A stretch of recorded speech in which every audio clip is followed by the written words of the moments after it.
Bonsoir et bienvenue sur votre chaîne préférée Akhbar al-Bled de Hassan Atlemsen. Entre le Mali et l'Algérie, Bamako décide de pardonner à Alger, mais bien entendu avec des conditions. La réconciliation entre le Mali et l'Algérie, après des semaines de tension, Bamako décide de tout oublier avec des conditions bien entendu.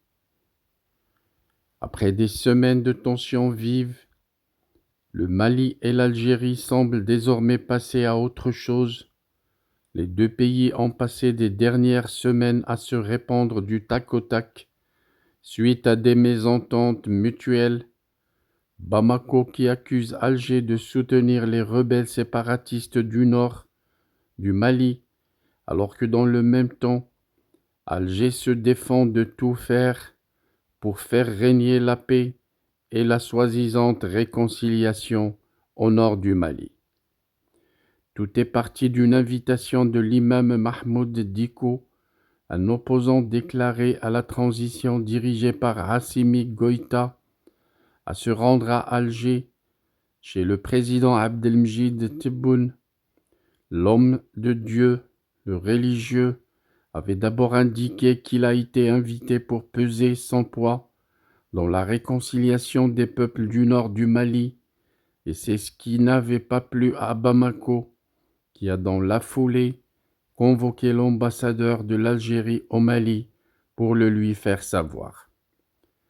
De son côté, Alger aussi avait convoqué l'ambassadeur du Mali en Algérie pour lui indiquer les efforts de l'Algérie dans la résolution de la crise du nord du Mali. Et c'est là que les deux pays campaient sur leur position, ont par la suite rappelé leurs ambassadeurs respectifs. Aussi, l'imam Mahmoud Dicko a refait par la suite une sortie pour expliquer qu'il a été invité par le président algérien pour le solliciter à intégrer une université islamique en création en Algérie.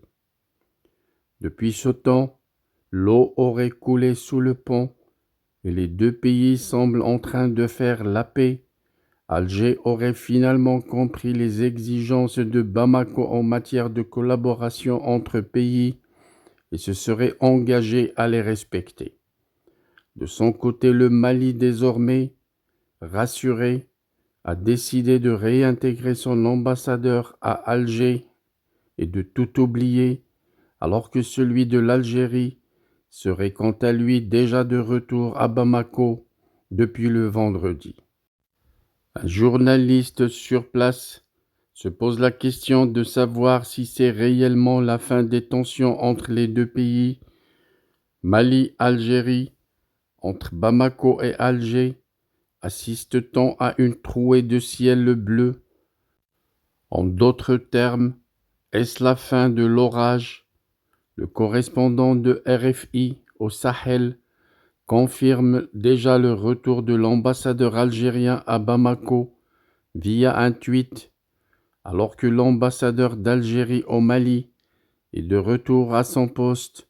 D'après mes infos, dit-il, l'ambassadeur du Mali a déjà rangé ses deux valises pour regagner Alger. Voilà donc, selon des médias même algériens, si l'information s'avère vraie, on assisterait à un dégel des relations entre Alger et Bamako. Rappelé à Alger il y a une quinzaine de jours, dans le sillage de la crise diplomatique qui a éclaté entre les deux capitales, l'ambassadeur d'Algérie à Bamako a déjà rejoint son poste vendredi, rapportent des sources citées par l'AFP. Le retour de l'ambassadeur malien en Algérie est éminent, selon ces sources, mais ni Alger ni Bamako n'ont encore confirmé officiellement ces informations. Le journal français Le Figaro assure que le départ de l'ambassadeur malien à Alger est prévu dans les prochaines heures, mais que rien n'est encore confirmé. Merci de votre suivi. Restez branchés sur votre chaîne Akhbar al-Blad de Hassan Atlemsan. Nous reviendrons à chaque fois que ça le mérite. Je voudrais seulement vous rappeler que votre chaîne Akhbar al-Blad de Hassan Atlemsan a énormément besoin de votre soutien pour faire face à ses détracteurs et à ceux qui luttent pour la faire disparaître auprès de YouTube. Soutenez la chaîne en cliquant j'aime sur toutes les vidéos, en laissant des commentaires, mais surtout en vous abonnant et en vous adhérant à la chaîne. Si vous avez les petits moyens de vous adhérer avec 3 € par mois, n'hésitez pas à vous adhérer à la chaîne. Ça augmentera les chances de la chaîne de résister à ces détracteurs en Algérie, ceux du pouvoir dictateur militaire qui voudraient la voir disparaître.